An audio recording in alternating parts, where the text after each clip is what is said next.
দর্শক, আমরা এই মুহূর্তে আছি নাটোরের বড়াইগ্রাম উপজেলার নগর ইউনিয়নের মেরিগাছা থেকে যে কয়েন বাজার অভিমুখে একটি রাস্তা, পাকা রাস্তার সংস্কার কাজ চলছে। আমরা সেখানে আছি। এখানে এসে আমরা যা দেখতে পাচ্ছি, এটা দেখলে আপনাদেরও মাথা একেবারে খারাপ হয়ে যাওয়ার মতো অবস্থা হবে।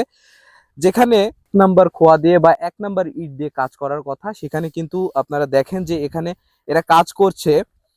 1 নাম্বার ইট আছে হচ্ছে 1%, আর 2 নাম্বার 3 নাম্বার যে খোয়াগুলো, এগুলা মিক্স দেখা যাচ্ছে যে পুরোটাই 2 নাম্বার 3 নাম্বার খোয়া দিয়ে পরিপূর্ণ।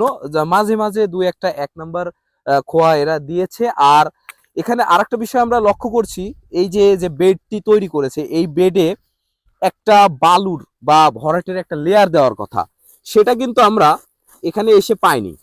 এই লেয়ারটি আমরা পাইনি। আমরা এখানে যে যারা কাজ করছিল তাদের সঙ্গে কথা বলেছি, কথা বলার পরে তারা বলছে যে একটা লেয়ার দিয়েছে। তো সেই লেয়ারটি আমাদেরকে তারা কিন্তু দেখাতে পারেনি। সেই ভিডিওটাও আমাদের কাছে আছে, আমরা এই ভিডিওর সঙ্গে আপনাদেরকে ওইটা অ্যাড করে দেখাবো।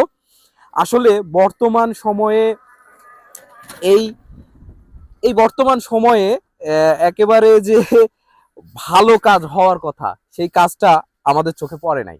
আমরা চাই যে ঊর্ধ্বতন কর্তৃপক্ষ যারা আছে তারা এই সকল বিষয় দেখে এই কাজটি যাতে ভালোভাবে হয় এবং এই রাস্তাটি যেন আগামী আরো 10 বছর টিকে সেইভাবে রাস্তাটি তৈরি করা হোক।